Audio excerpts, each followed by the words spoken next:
সিংহ সবসময় সিংহই থাকে, সে দাঁড়ালেও সিংহ, বসে থাকলেও সিংহ। শাকিল, এবার অনেকদিন পরে আসছো, ঢাকায় যাওয়ার আগে এবার ঘটনা ঘটাই দিব।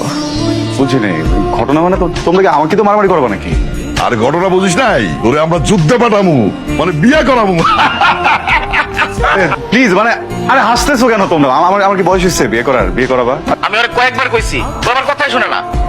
কত বড় সাহস, তুই না করার পর রাস্তায় নামছে, তুই জানোস না এখন রাসেল ভাইপার রাস্তাঘাট বনে জঙ্গলে পাওয়া যাইতেছে। যদি ওরা একটা কামড় বিয়ে দিত তাহলে আমি আমার বইটারে কই পাইতাম? হ্যাঁ ভাইজান, ভাইজান সত্যি আমি বুঝতে পারি নাই, আমার মাফ করে দাও। ভাইজান আজকে ওই কুত্তার গোষ্ঠীর লগে দেখা হয়েছিল। কোনটা? ওই যে খানের পোলা শাকিল না কি জানি নাম। বুঝতে পারছি, তুই ওরে খাবি। তুই হইলি এই বাড়ির ছোট পোলা, আর ওই হারামজাদা হইলো ওই বাড়ির ছোট পোলা। ভাইজান কাঁচা খায়ালামো আমি একদম।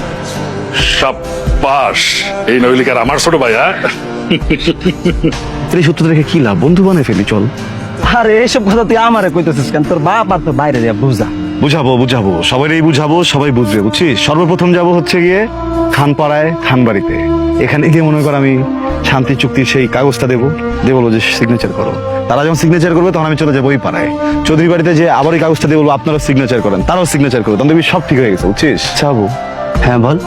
আর আমি যদি চৌধুরী বাড়ির ছোট মেয়েটাকে বিয়ে করে ফেলি, ছোট মেয়েটা, হ্যাঁ কেমন হবে? বাবা সেই একদম ফকফকা সাদা। মেলা যে দেখলাম উদ্ভটদের রকমের চুরি, উদ্ভট রং আর কি, বুঝতেছিলাম না যেটা কাকে দিব। আপনার কি আমাকে উদ্ভট মনে হয়? না, কিন্তু আমার দেখা সব থেকে সুন্দর মেয়ে আপনি। মনে হচ্ছিল উদ্ভট রং একমাত্র আপনি ক্যারি করতে পারবেন। আপনার জন্য নিয়ে আসলাম প্লিজ। হ্যাঁ ভাইজান, বলতেছি ওই যে ভাইজান, আমি ভিডিও কলে কথা বলতেছিলাম আর কি। হেডফোনটা নষ্ট তো, এই জন্য সাউন্ড জোরে আসতেছে। এবার বিদেশে যাবো না। তোর কি মাথা খারাপ হয়েছে? তোরে আমরা ভালো বংশ দেখে বিয়ে দেবো, তুই বিদেশে চলে যা। কিছুদিন পর বৌমারেও নিয়ে যাবি, আমি সব ব্যবস্থা করে রাখছি। সবাইকে বিদেশে কেন যেতে হবে? মানে তাহলে গ্রামে কে থাকবে বলো তো? আমি তো গ্রামে থাকতে চাই। শোনো বাবা, শোনো, আমার বলার কথা শোনো।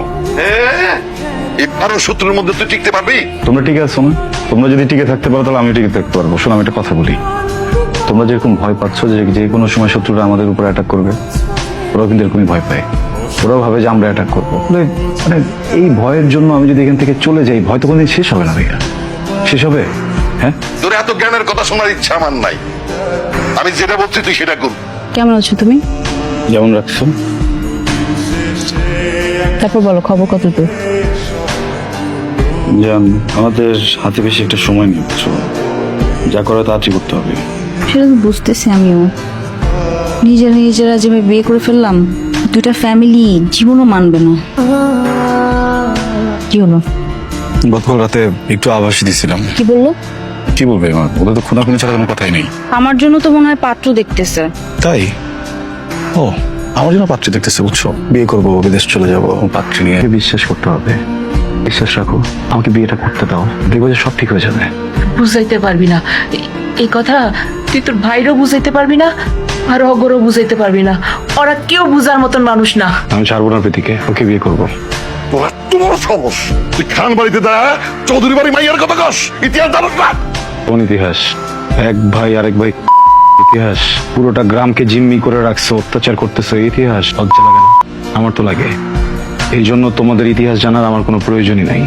তোর ইতিহাস জানার দরকার নাই। শুনে রাখ, আগামী শুক্রবার সালাম আদিম মাইয়ার সাথে তোর বিয়া, তার কথা দিচ্ছি। ভাই আমিও কথা দিচ্ছি, আগামী শুক্রবারের ভিতরে আমি প্রীতিকে বিয়ে করবো, আর তোমরা কেউ পাও। ভাইজান, আমি একজনকে পছন্দ করি, খানবাড়ির ছোট ছেলে শাকিলকে খুব পছন্দ করি। কবির, ভাইয়া আমি এখনই কাজীটাকে নিয়ে আইতেছি। দুনিয়া যদি উল্টায়ও যায়, আজকে কিন্তু আপনাদের মেয়ে না আপনি থামেন। এটা না করলে আমাদের রাগ কমবে না। ওর বিয়ে আজই হবে, আজই ওকে বিয়ে দেবো, এবং আপনি ওকে আপনাদের বাড়িতে নিয়ে যাবেন, আর কোনোদিন এখানে আনবেন না, কথাটা মনে রাখবেন। তোর বউ মানে 7 মাস আগে আমরা বিয়ে করি, এখানে সব ডকুমেন্টস আছে, দেখেন। শুধু তাই না ভাইজান, আমি প্রেগনেন্ট, 5 মাস চলতেছে। তাহলে তো এখানে আর কোনো কথা চলে না। চল বাপ। দাঁড়ান, আজকে এখানে যে ঘটনাটা ঘটে গেল, দয়া করে এটা কাউকে বলবেন না। আশা করি আমার এই অনুরোধটুকু আপনি রাখবেন।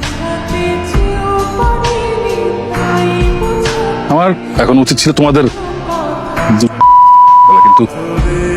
যে আসছে ওর জন্য পারলাম না, তাই সবকিছু মেনে নিলাম।